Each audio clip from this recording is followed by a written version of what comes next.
You can't even afford a decent tractor tire, Elias. How on earth do you plan to farm? The entire auction room fell dead silent for a split second. Then, the snickers began. It started from the back rows where land investors sat with pristine, mud-free leather boots, crisply ironed shirts, and thick manila folders packed with legal documents. The laughter quickly rippled through the room like a cold, lonely wave. Men shook their heads in pity. A few women covered their mouths, looking away.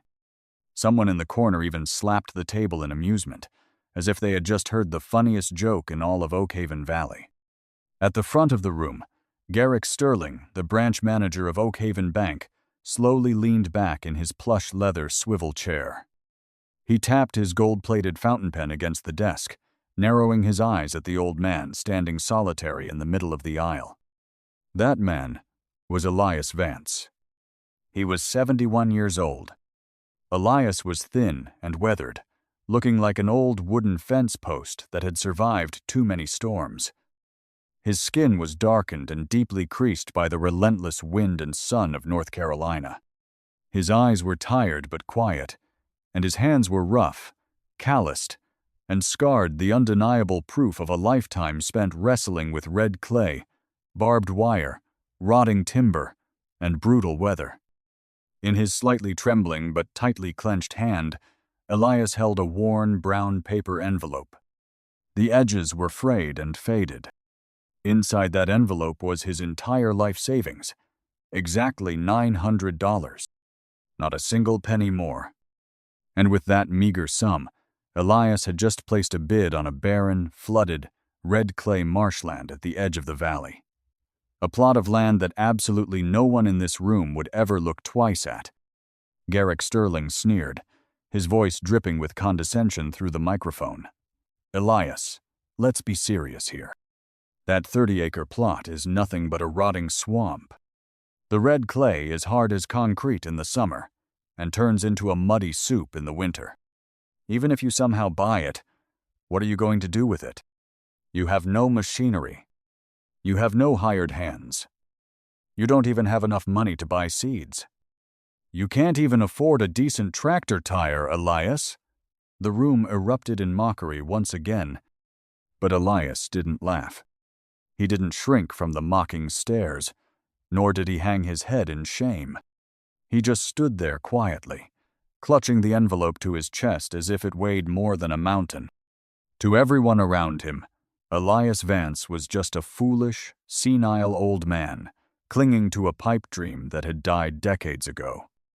But what they didn't know was that beneath that barren red clay they all despised, Elias saw something no computer screen or investor's spreadsheet could ever measure.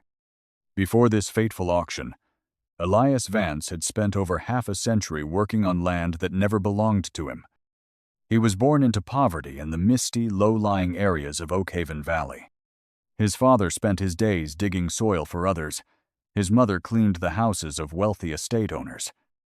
Money was always scarce, but work was never-ending, because back then, the poor were born to sweat from sunrise to sunset without asking questions. Elias learned that bitter lesson early. By age 12, his shoulders were bruised from hauling heavy sacks of livestock feed. By 16, he could mend broken barbed wire, steer a tractor down slippery slopes, deliver calves, and predict an oncoming storm just by smelling the dampness of the red clay in the air. But knowing how to work the land didn't mean owning it. For 50 years, Elias watched his neighbors lose the very fields their ancestors had cleared with their bare hands.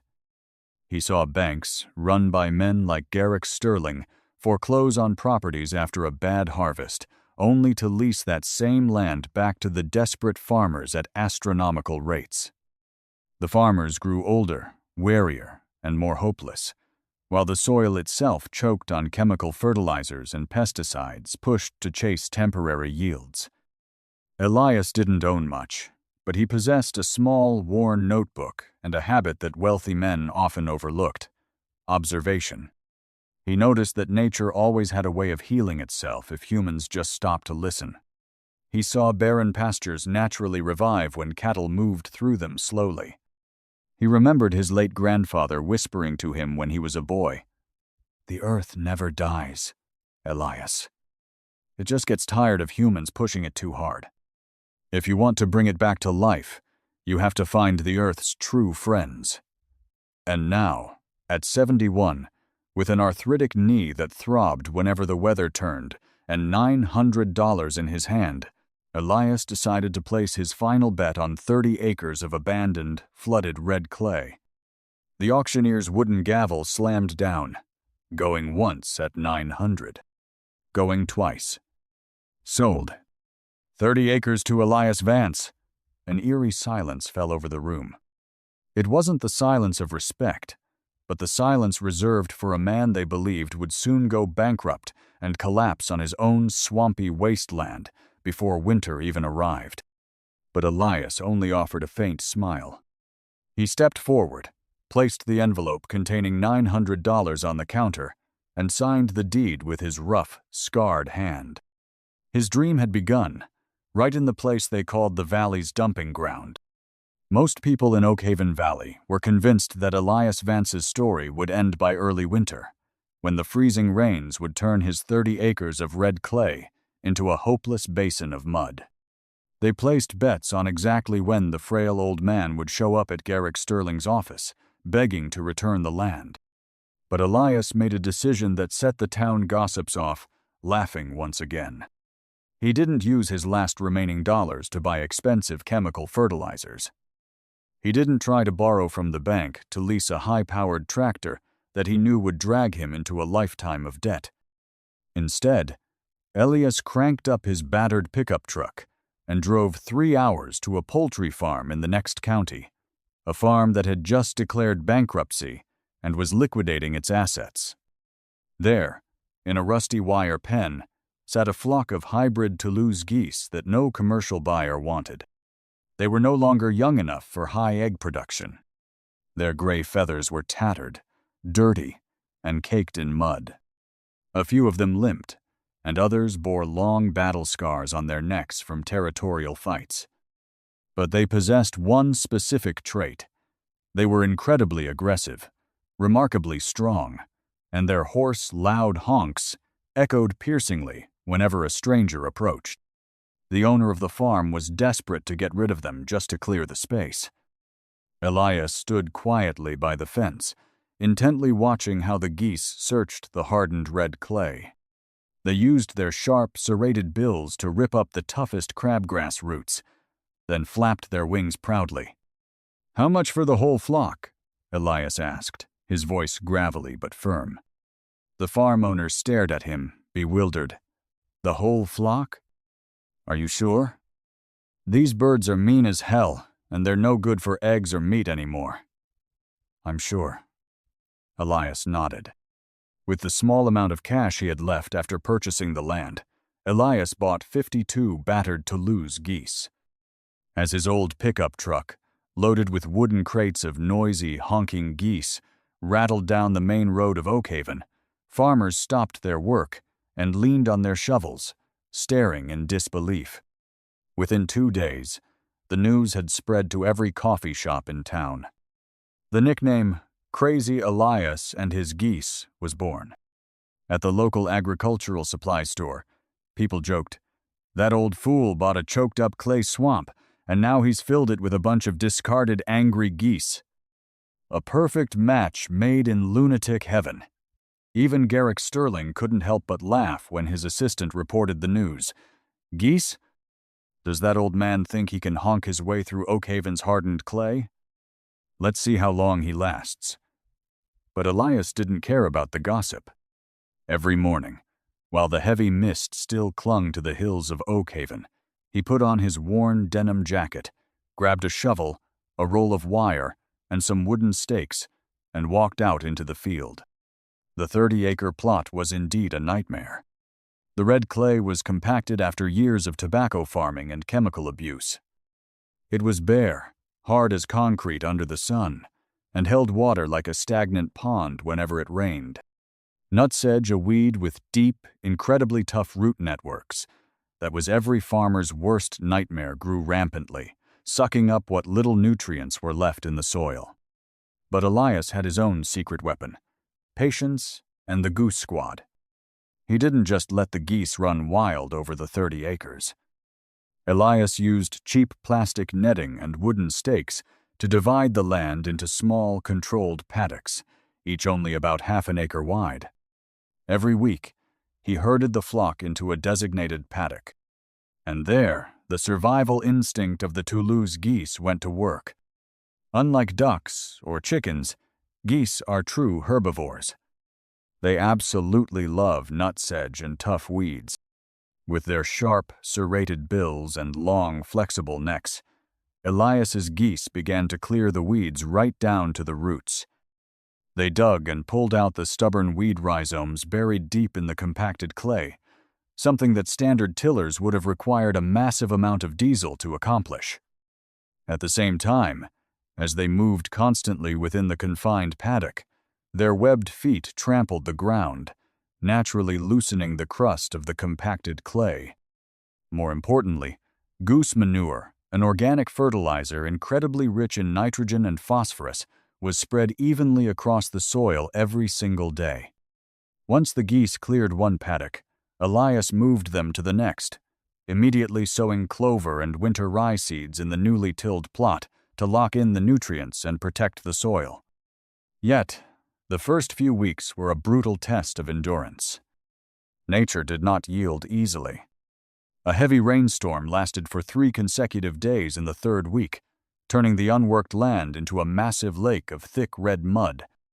The first batch of herb seeds Elias sowed was completely washed away. The wet, freezing geese honked miserably all night, keeping Elias awake. His arthritic knee swelled up, throbbing with excruciating pain as he trudged through the thick mud to fortify the collapsed fence posts. That night, sitting in a makeshift shack built from scrap metal and wooden pallets, Elias looked at his hands, bleeding from the barbed wire, and felt the bone-chilling cold of the valley mist seeping through the cracks. He wondered if he really was just a crazy old man, as everyone said. Was it too late and too foolish to chase this dream? Amidst the freezing silence of the night, Elias suddenly heard a soft rustling from the coop. But it wasn't a sound of fear, it was a gentle chattering, the warm, rhythmic murmuring the geese made when they found food. Elias grabbed his lantern and walked slowly outside. Under the faint yellow light, he looked at the first paddock his flock had worked. Miraculously, the rainwater in this section wasn't pooled in stagnant black puddles like the rest of the field. The red clay here had turned a deep, rich, dark brown, loose and absorbing the moisture perfectly. And right at the feet of an old goose preening its feathers, the very first green shoots of clover were bravely pushing through the soil, vibrant and full of life. Elias knelt down, scooping up a handful of the damp earth with his scarred hands. It no longer smelled of stagnant decay. It smelled of life, the rich, clean scent of fertile earth after a rain.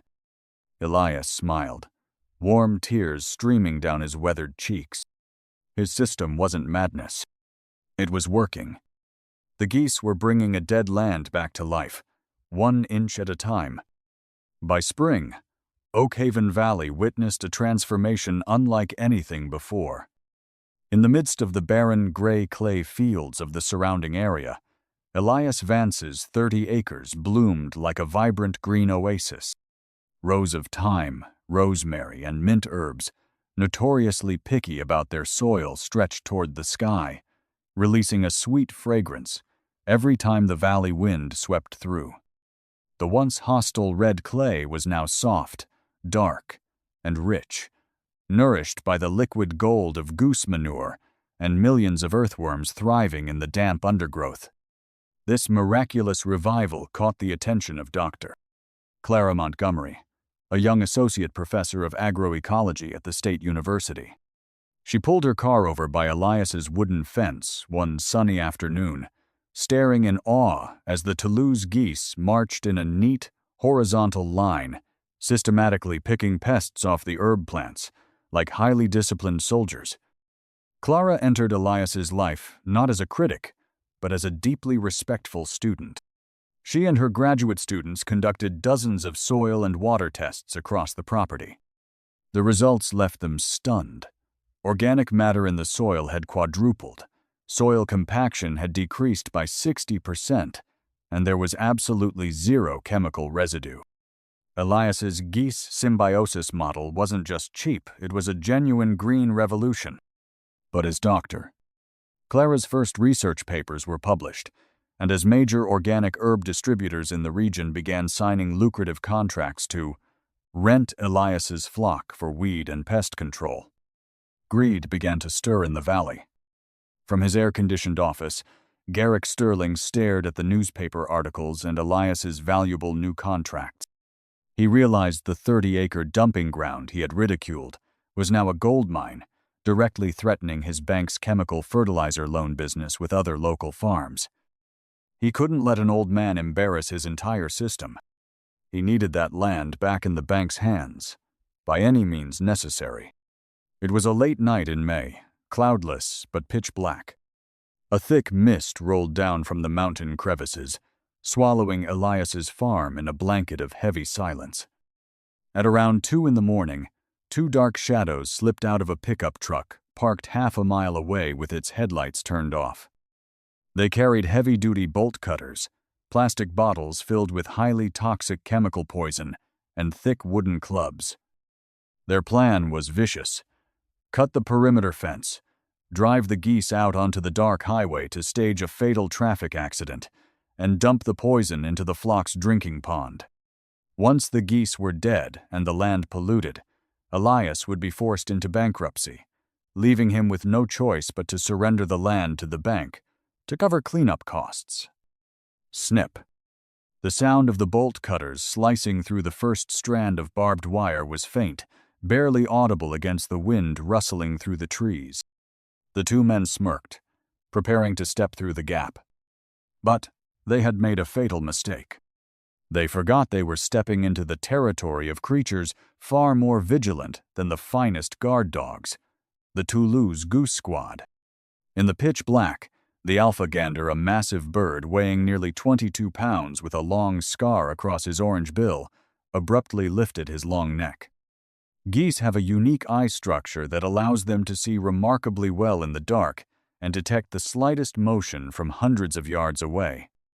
Without a single warning sound, the alpha gander flapped his powerful wings hard against his sides. Thump! Thump!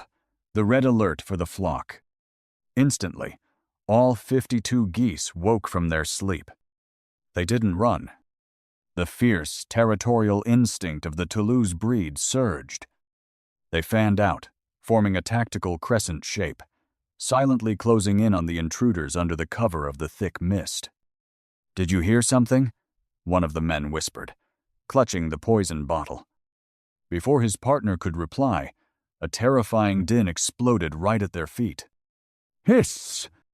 Honk! Honk! Honk! The deafening, hoarse, and furious honking of over 50 geese erupted through the quiet valley like a freight train's horn. The alpha gander charged forward like a gray streak. He launched himself into the air, using his sharp, serrated bill to clamp down hard on the first intruder's thigh, while his massive 6-foot wingspan thrashed repeatedly against the man's face. Arg! Help! Where did these monsters come from? The intruder screamed in agony, crashing down into a puddle of wet red clay. The second man panicked, swinging his wooden club at the alpha gander, but 5 other massive geese instantly joined the fray. They clamped onto his pants, bit his arms and neck, and battered him relentlessly with their powerful wings. The agonizing screams of the 2 men, mixed with the frantic flapping and furious honking of the flock, shattered the peaceful Oakhaven night. In his cabin, Elias bolted upright at the very first alarm call. He grabbed his lantern and the old double-barreled shotgun hanging on the wall, sprinting out into the field. When the beam of Elias's lantern cut through the fog, he was met with an unbelievable sight.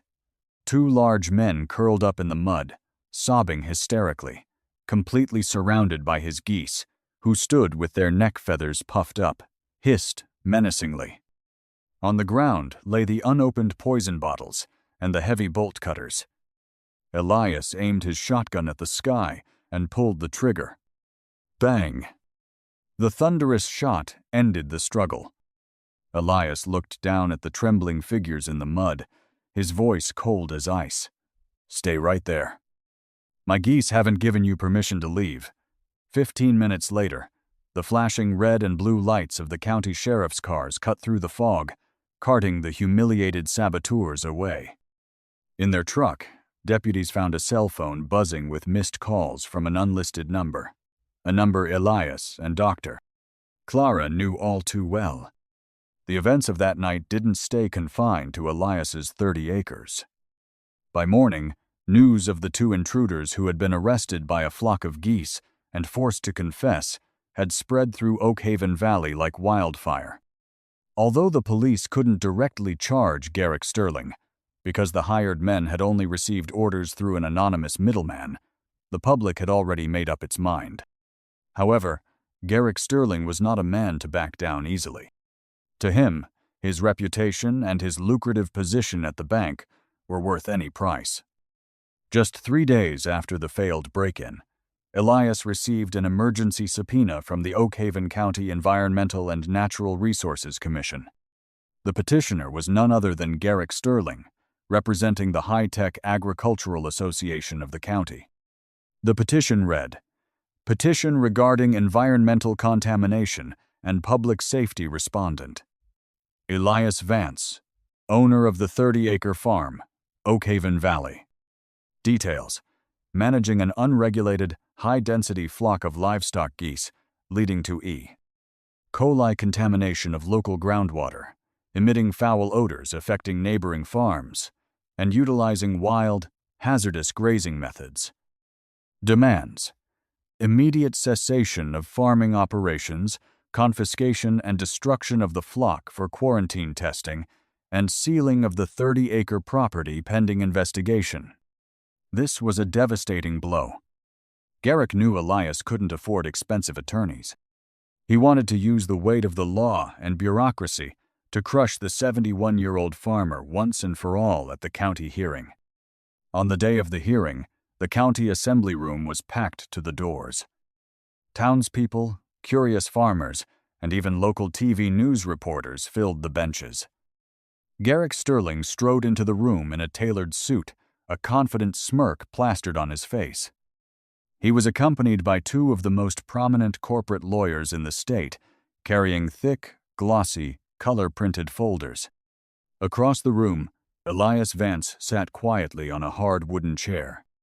He still wore his weathered denim jacket, his rough hands clasped tightly on the table. Beside him sat Dr. Clara Montgomery. "Members of the commission," Garrick's lawyer began pompously, his voice echoing through the chamber. "We have undeniable evidence that Mr. Elias Vance's farming practices pose a biological hazard to Oakhaven's water supply. Free-ranging over 50 aggressive geese on an undrained marshland without certified waste management systems is highly irresponsible. This is not agriculture. Ladies and gentlemen, this is a biological disaster waiting to happen." Garrick Sterling nodded slowly, tapping his gold ring against the table, casting a triumphant look at Elias. His eyes said it all. "No geese are going to save you this time, old man." The commission chairman rapped his gavel, turning to Elias. "Mr. Vance, do you have any response or evidence to present against these serious allegations?" Elias slowly stood up. He didn't look at the lawyers, and he didn't look at Garrick. Instead, he looked directly at the local farmers sitting in the audience, the very people who had laughed at him in the auction room. "I don't know the fancy words of lawyers," Elias said, his voice deep, gravelly, but echoing clearly. "I don't have the money to buy glossy reports. But I have my land, and I have the friends who helped me bring it back to life. I will let Dr. Clara speak for me." Clara Montgomery stepped up to the witness stand. She didn't bring stacks of documents. Instead, she brought 3 large glass jars filled with soil and water, along with a portable projector. Click. The large screen lit up with a biological analysis chart tracking the last 6 months of soil data on Elias's farm. "Commissioners," Clara said confidently. "Contrary to the baseless accusations presented by the bank, these are actual lab results from the State University's Soil Biology Department. Oakhaven's compacted red clay is notorious for trapping stagnant water, the true breeding ground for harmful bacteria. But thanks to Mr. Vance's geese, the soil has been naturally aerated. The goose manure, combined with the clover roots, has created a highly effective biological filtration system." Clara held up one of the glass jars containing water taken directly from Elias's farm pond, letting the room's lights shine through the crystal-clear liquid. "This water is completely free of E. coli. In fact, due to this symbiotic system, heavy metals and chemical runoff left behind from the old tobacco farming days have decreased by 95%. The groundwater on Mr. Elias's 30 acres is currently the cleanest water in this entire valley. If you destroy his geese, you are destroying the best natural water filtration system this county has ever seen." Murmurs of astonishment swept through the crowd. Garrick Sterling turned pale, quickly whispering into his lawyer's ear. But Clara wasn't finished. She clicked to the next slide, displaying a digital list of signatures from over 40 major organic herb farms in the state, all of whom had leased Elias's Goose Squad over the past 3 months. "And here," Clara smiled proudly, "are letters of endorsement from our agricultural partners. They certify that Mr. Vance's geese have allowed them to eliminate 100% of their chemical herbicide costs while boosting organic crop yields by 20%. This is not a biological hazard, Commissioners. This is the future of sustainable farming in Oakhaven Valley." Applause erupted from the benches. Several farmers who had once doubted Elias stood up, shouting their agreement. They had seen the geese work firsthand on their own fields, and they refused to let bank greed rob them of a solution that was saving their livelihoods. The chairman rapped his gavel repeatedly to restore order. After a brief, quiet discussion with the board members, he looked directly at the sweating bank manager. "The complaint filed by the High-Tech Agricultural Association is hereby dismissed due to lack of scientific merit. Furthermore, this commission officially designates Mr. Elias Vance's 30-acre property as a model ecological farm, protecting his Toulouse geese as a protected environmental asset of Oakhaven County. This hearing is adjourned." Slam! The final blow of the gavel fell like a hammer on Garrick Sterling. The arrogant bank manager stood frozen in place, his gold ring suddenly looking cheap and hollow amidst the roaring cheers of the room. He knew his reputation in this valley was utterly ruined, crushed under the boots of a 71-year-old farmer and his battered flock of geese. Late that afternoon, the mist began to roll back down over Oakhaven Valley, soft and beautiful. Elias Vance stepped down from his pickup truck, walking slowly toward his wooden fence. The evening breeze carried the rich, sweet scent of thriving herbs. Hearing his familiar footsteps, the Toulouse geese waddled up from the pond. The massive alpha gander led the way, shaking his heavy tail, and gently nudged his orange bill against Elias's worn leather boot in a silent welcome home. Elias knelt on one knee in the fertile, dark soil, hugging the old goose close to him. He looked out over the horizon, where the setting sun painted the misty valley in brilliant shades of gold and amber. At 71 years old, with just $900 of life savings, a rejected swamp, and a flock of battered geese, Elias Vance had proven to the world a simple truth. The true value of a farmer doesn't lie in expensive tractors or wealthy bank accounts. It lies in resilience, a deep love for the earth, and an understanding of nature, a priceless legacy that no amount of money could ever buy. And there, on his own 30 acres, Elias finally smiled in peace. He was home. Subscribe.